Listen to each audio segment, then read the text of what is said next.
Prezados colegas, amigos, senhoras e senhores, saúdo os participantes e convidados do 6º Fórum Internacional Ártico, Território de Diálogo. Pela primeira vez, Murmansk, a capital do Ártico russo, né? Cidade heróica, que hoje se desenvolve dinamicamente, assim como outras nossas cidades do norte do sujeito da federação, recebe o evento. Lança: a Rússia é a maior potência ártica. Nós defendemos. Além disso, estamos prontos para trabalhar em conjunto. Os países ocidentais adotaram um curso de confronto. Cortaram laços econômicos com a Rússia, interromperam o contato científico, educacional e cultural e encerraram o diálogo sobre a preservação dos ecossistemas do Ártico. E para a resposta conjunta, foi criado o Conselho do Ártico, mas esse mecanismo hoje está degradado. Além disso, a Rússia não se recusou a se comunicar nesse formato. Essa foi a escolha de nossos parceiros ocidentais, dos países ocidentais. Bem, como se diz nesses casos, se não querem, não precisam. Bem, basta dizer que todos sabem bem sobre os planos dos Estados Unidos da América para anexar a Groenlândia. Nada disso. Na verdade, esses planos dos Estados Unidos da América surgiram ainda na década de 1860. Mas essa ideia não recebeu apoio do Congresso na época. A propósito, lembro que, em 1868, os jornais americanos ridicularizavam a compra do Alasca. Ela era chamada de loucura. Caixa de gelo. E Jardim dos Ursos Polares, de Andrew Johnson, né? O então presidente dos Estados Unidos. Por isso, a proposta sobre a Groenlândia fracassou. Mas hoje, essa aquisição, quero dizer, a aquisição do Alasca. Portanto, não há nada de surpreendente no que está acontecendo hoje? Não. Como resultado, a Groenlândia passaria para os Estados Unidos, mas o acordo fracassou na época. Durante a Segunda Guerra Mundial, os Equinderas e Oana estabeleceram bases militares na Groenlândia para protegê-la da captura pelos nazistas. E, após o fim da guerra, os Estados Unidos propuseram à Dinamarca comprar essas ilhas. Do lado americano em relação à Groenlândia, esses planos têm raízes históricas antigas, como acabei de mostrar, com suas próprias mãos. Estão criando algo. Por quê? Totalmente incompreensível. No entanto, partiremos do que existe e reagiremos a tudo isso. Quero enfatizar que a Rússia nunca ameaçou ninguém no Ártico, mas estamos acompanhando de perto o desenvolvimento da situação. Estamos estabelecendo uma linha de resposta apropriada, aprimorando as capacidades de combate das Forças Armadas e modernizando as instalações de infraestrutura militar. Não permitiremos violações da soberania do nosso país. Protegeremos de forma confiável nossos interesses nacionais. Ao manter a paz e a estabilidade no Ártico, garantiremos o desenvolvimento socioeconômico de longo prazo da região, melhoraremos a qualidade de vida das pessoas e preservaremos o meio ambiente natural. Único. E quanto mais nos dedicarmos, mais nos comprometeremos, mais fortes serão nossas posições.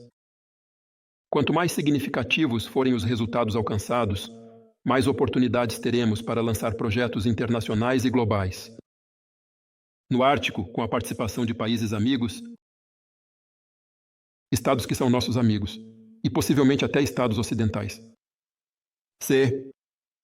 Claro, eles demonstrarem interesse em trabalhar juntos. Estou certo de que o tempo para tais projetos também chegará. Caros amigos, a Zona Ártica representa mais de 1/4 do território da Federação Russa. Aqui, quase 1 milhão de nossos cidadãos vivem e trabalham, contribuindo significativamente para o avanço do país. Do produto interno bruto da Rússia, e cerca de 11% das exportações são formados. Além disso, vemos perspectivas colossais para o desenvolvimento integrado. e contínuo da região. A direção mais importante é o fortalecimento da estrutura de transporte e logística do Ártico. Gostaria de destacar que este ano marca 500 anos desde a primeira menção em fontes históricas sobre a ousada ideia dos navegadores russos, caçadores, pomors, ou seja, sobre a possível rota comercial através dos mares do norte para o leste até a China, via a chamada Passagem do Nordeste, o protótipo da atual rota do Mar do Norte. Nos últimos 10 anos, o fluxo de carga da rota do Mar do Norte, do Estreito de Kara ao Estreito de Bering, aumentou significativamente. Se em 2014 foram transportadas apenas 4 milhões de toneladas.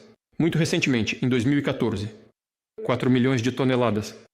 No passado, quase 38 milhões de toneladas. Isso é 5 vezes mais do que o recorde da era soviética. Nós acreditamos que... Sim, estamos certos de que até o ano 30 será de 70 a 100 milhões de toneladas.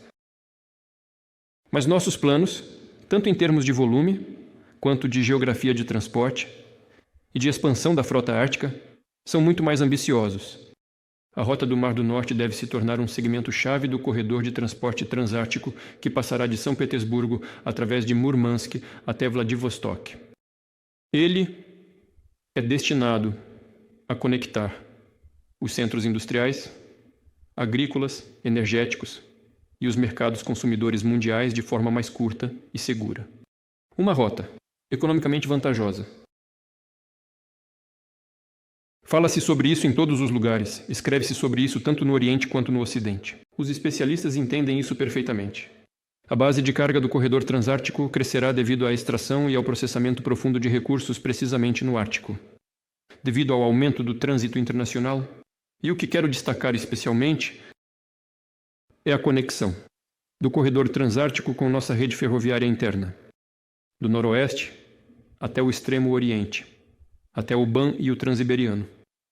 Aliás, até hoje, a própria ideia de construir Transiberiano através de todo o país até o Oceano Pacífico serve como exemplo para nós de visão estratégica do futuro, quando são levados em conta não apenas as necessidades e circunstâncias atuais, mas também os interesses do país para os próximos séculos.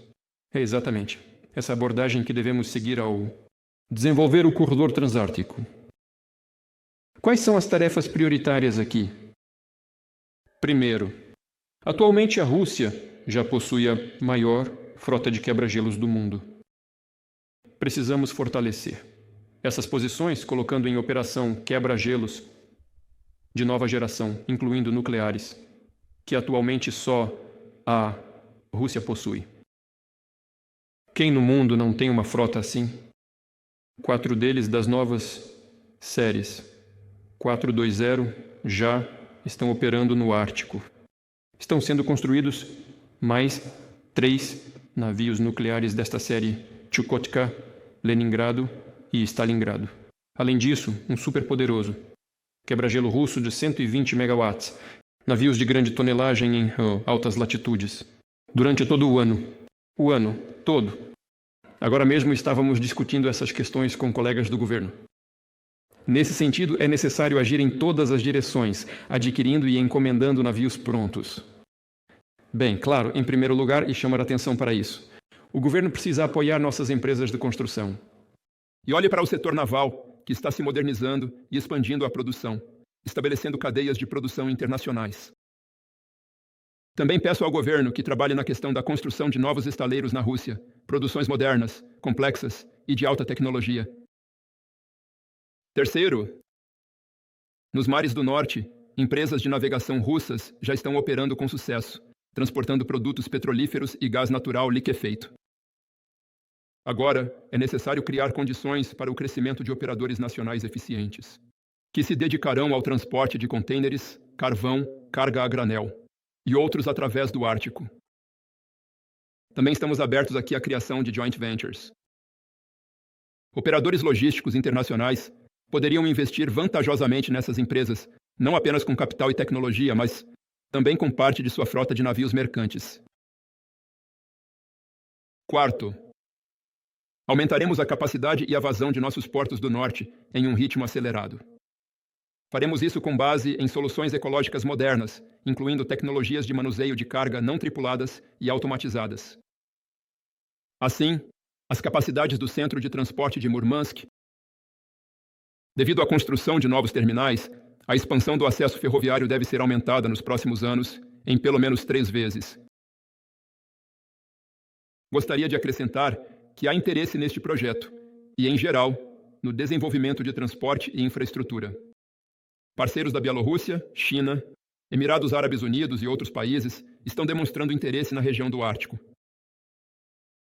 É um trabalho muito interessante. Do ponto de vista dos negócios, como centros logísticos-chave do corredor transártico, pretendemos criar grandes. Aqui não apenas serão formadas caravanas de navios e processadas cargas russas e estrangeiras, mas também surgirão plataformas industriais para a produção de produtos industriais. Para aumentar a resiliência logística do corredor transártico, peço ao governo que defina planos para expandir a capacidade dos portos marítimos existentes no Ártico, bem como onde e em quais pontos da costa ártica devem surgir. Novos portos e qual ritmo deve ser alcançado no desenvolvimento da infraestrutura adjacente, principalmente tendo em vista a conexão dos portos marítimos com a rede ferroviária do país. Nesse sentido, quinto, precisamos, por analogia com o polígono oriental, que inclui o BAM e o Transiberiano, implementar o projeto de desenvolvimento do polígono ártico de ferrovias, incluindo a modernização da linha norte no território da República de Komi e do Distrito Autônomo de Yamalo-Nenets. Hoje conhecemos a situação com o desenvolvimento da RZD. Sabemos quais desafios a empresa enfrenta. Tudo, isso é bem conhecido. Mas pensar sobre isso, sobre o que acabei de dizer, sobre o desenvolvimento da Ferrovia do Norte, é necessário já agora, hoje. Quais oportunidades isso abre? As regiões da Sibéria, dos Urais, do noroeste da Rússia, terão acesso direto ao norte, aos portos árticos, o que permitirá desafogar o Transiberiano e usar eficientemente o transporte marítimo. Além disso, novos pontos de acesso ao Ártico surgirão no corredor norte-sul, que nos conecta com os países da Ásia Central e do Golfo Pérsico. E, claro, para o desenvolvimento da rota transártica, é necessário, em um novo nível tecnológico, revelar o potencial das vias navegáveis internas do Ártico, dos nossos grandes rios Lena, Yenisei, Obi. Isso também permitirá fortalecer o sistema de abastecimento do norte para que os habitantes do Ártico sejam confiavelmente supridos com alimentos e outros bens. Quero destacar separadamente. Para a implementação dessas e de outras grandes iniciativas, é necessário unir os recursos do governo, das regiões, dos negócios, incluindo bancos, tanto com participação estatal quanto privados. É preciso também aproveitar as oportunidades do mercado de ações interno para atrair capital para a infraestrutura ártica. Sim, os projetos de infraestrutura são complexos, caros, têm um longo prazo de retorno, mas são eles que, um novo nível, garantem a verdadeira soberania de transporte da Rússia. E estou certo de que, se nossos parceiros estrangeiros participarão desses projetos, isso lhes garante. Investimento a longo prazo e com bom retorno de investimento, é necessário lançá-los e implementá-los agora, o mais rápido possível. Nesse sentido, proponho pensar na criação, sob a égide do nosso Instituto de Desenvolvimento, líder web de um escritório de projetos especial que se encarregará de acompanhar projetos de transporte, logística e infraestrutura no Ártico, bem como projetos de desenvolvimento urbano na região. Peço ao governo que prepare uma proposta a esse respeito. Prezados colegas, hoje, na Ártica russa, estão sendo explorados depósitos de petróleo e gás, metais e outros recursos minerais. Ao mesmo tempo, a tarefa é abrir, com base em recursos poderosos, empresas nas regiões árticas, com processamento profundo de matérias-primas, preservando a natureza única da Ártica, criar produção com alto valor agregado em petróleo e química de gás no setor de metais de terras raras, em outras indústrias relacionadas à engenharia mecânica, produção de equipamentos complexos e equipamentos industriais. É necessário não apenas propor, mas também ajustar eficazmente os instrumentos de apoio à atividade empresarial de investimento no Ártico, incluindo incentivos fiscais. Além disso, lembro aos colegas sobre a necessidade de cumprir rigorosamente os planos de gasificação da região de Murmansk. Ela deve ser concluída até 2030. Enfatizo, esta tarefa não é removida. E, claro, é necessário desenvolver uma área promissora como o turismo. O norte, o Ártico, é um centro único. Mais de 1 milhão de turistas visitam o Ártico anualmente para conhecer suas paisagens, ver a aurora boreal, praticar pesca ártica, andar de trenó puxado por cães ou finalmente fazer uma viagem aos arquipélagos do Círculo Polar Ártico. O número de turistas está crescendo. Consequentemente, novos projetos estão surgindo nesta área, como o Centro de Turismo Ártico com foco em esqui na região autônoma de Yamalo-Nenets ou Aqua. Resort Termauê, complexo hoteleiro para todas as estações na Carélia. Peço tanto ao governo federal, quanto às regiões que apoiem essas iniciativas, que abrem novas fronteiras no Ártico e aumentam o interesse por essa região. Também proponho considerar a inclusão no projeto federal 5 mares e o Lago Baikal, da infraestrutura turística do Mar Branco. Para abrir o Ártico ao turismo de massa, é claro, a questão da acessibilidade de transporte é importante. Desde a reforma e construção de estradas até o desenvolvimento de conexões aéreas. Lembro que estendemos as tarifas reduzidas para passagens aéreas para cidades árticas. No ano passado, cerca de 800 mil passageiros aproveitaram essa oportunidade. Neste ano, os bilhetes subsidiados podem ser adquiridos em mais de 70 rotas aéreas. Rotas.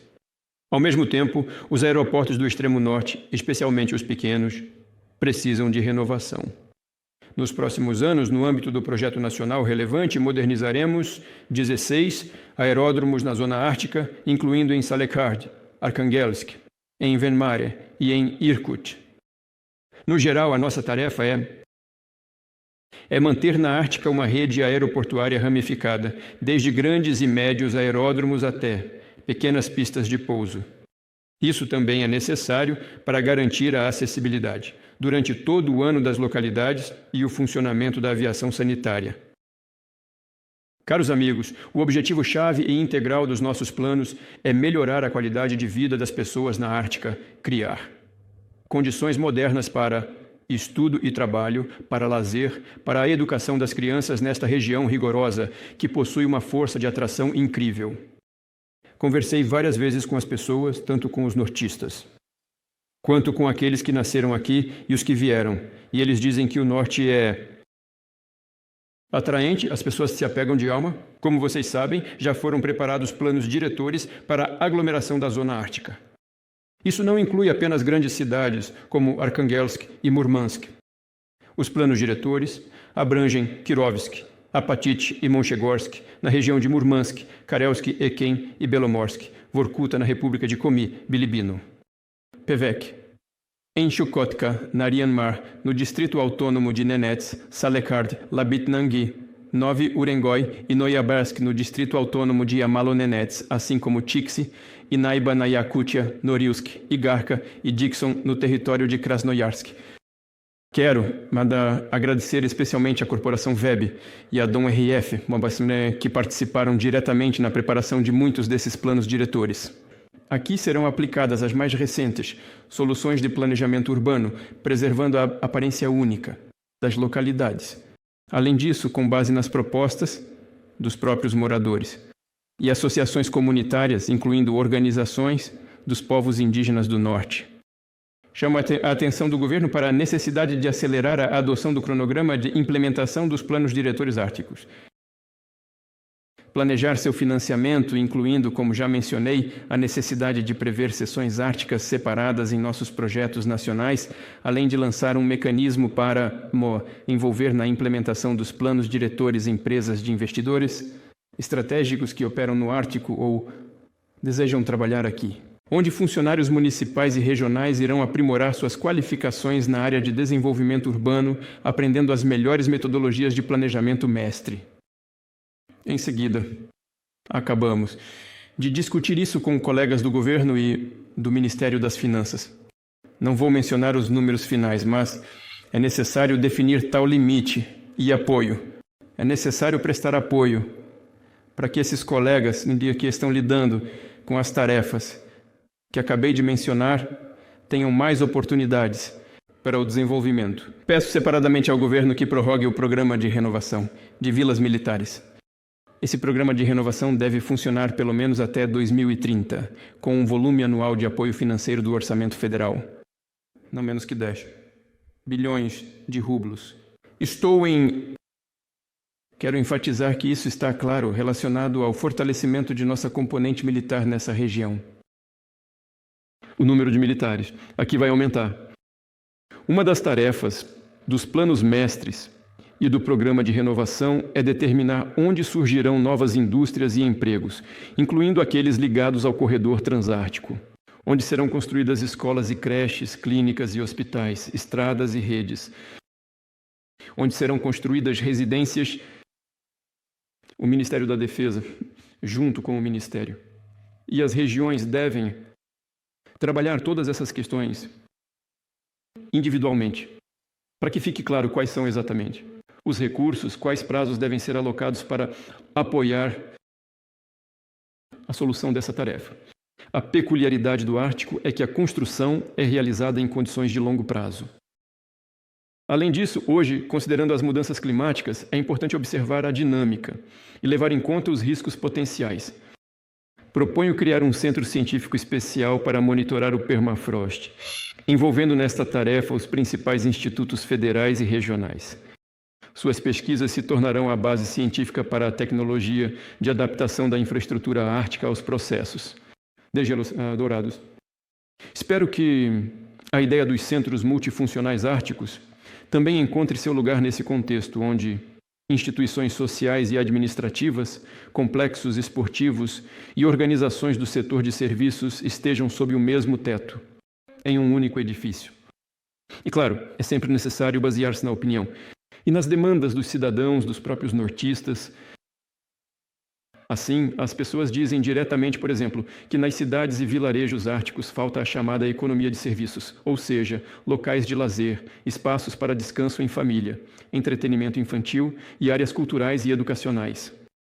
E esse segmento precisa ser desenvolvido incentivando as iniciativas dos empreendedores. É importante aumentar sua eficácia.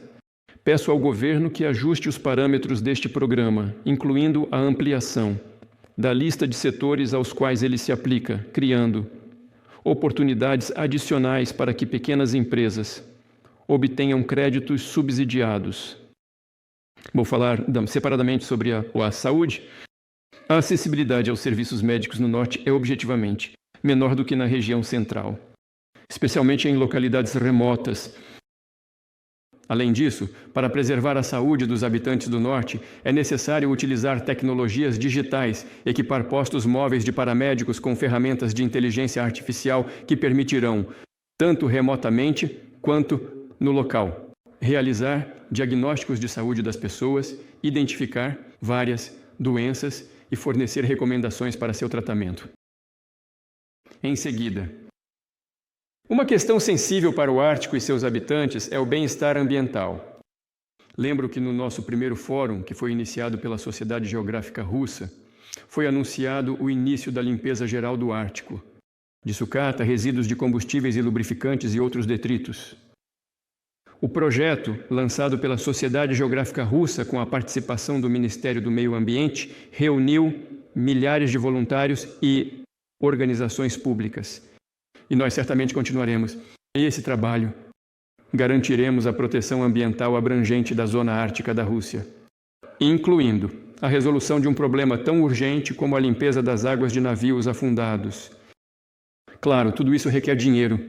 Portanto, é necessário que os departamentos governamentais relevantes trabalhem em todas essas questões, incluindo questões de financiamento por anos. Vamos remover resíduos tecnológicos e realizar a recuperação de territórios com foco na organização de cidades e vilarejos, na chamada revitalização de territórios, edifícios e terras abandonadas, ou seja, seu reintegro no uso em benefício dos moradores das cidades árticas. Na verdade, estamos pagando uma dívida, né, com o Ártico, mas não podemos acumular novas dívidas diante de sua natureza única. Considerando os planos de desenvolvimento econômico da região, é muito importante garantir um equilíbrio entre o uso das riquezas naturais e a preservação do meio ambiente, para testar novas tecnologias de conservação ambiental. Na região do Ural Polar, no Distrito Autônomo de Yamalo-Nenets, está planejado criar a Estação Científico-Educacional Floco de Neve até o final de 2028. Aqui, um coletivo internacional de cientistas. Os pesquisadores irão, como se diz, trabalhar em campo, para desenvolver tecnologias verdes para o Ártico. Sua aplicação. Nas áreas de suporte à vida, telecomunicações, medicina e indústria de novos materiais. Caros colegas, o Ártico é uma região de enormes oportunidades para especialistas de diversas profissões, para empreendedores, para jovens, para famílias que viveram aqui por gerações ou acabaram de se mudar e planejam se estabelecer, comprar ou construir sua casa aqui. Já estendemos até 2030 o programa de hipoteca do Ártico com uma taxa de 2% ao ano. Foram suavizadas as condições para os mutuários. Assim, para os trabalhadores pedagógicos e médicos que gostariam de obter um crédito para a compra de habitação. Os requisitos de experiência de trabalho no Norte não se aplicam mais. A hipoteca ártica também pode ser utilizada por participantes de operações militares especiais e funcionários do Complexo Industrial de Defesa.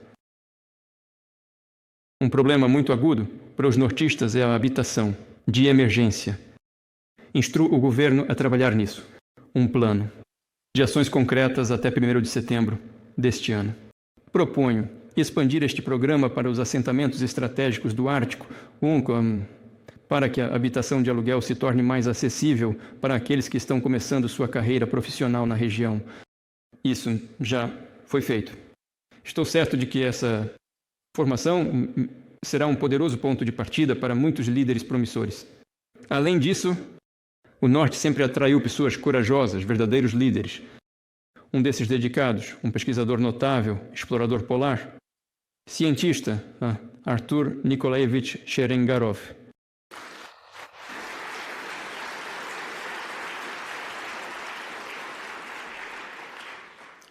Queridos amigos, novo, horizontes promissores, essas tarefas inspiraram muitas gerações de nossos antepassados no início dos anos 2000.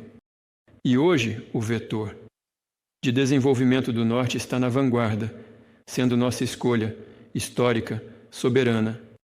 Isso significa que as tarefas que estabelecemos e resolvemos no Ártico, os projetos que realizamos aqui, devem ter uma escala histórica correspondente, com planejamento para décadas, talvez até séculos à frente. Faremos tudo para fortalecer a liderança global da Rússia no Ártico e, apesar de todas as dificuldades e complexidades atuais, garantiremos o desenvolvimento abrangente desta região, criando uma base sólida para as futuras gerações. Muito obrigado pela atenção.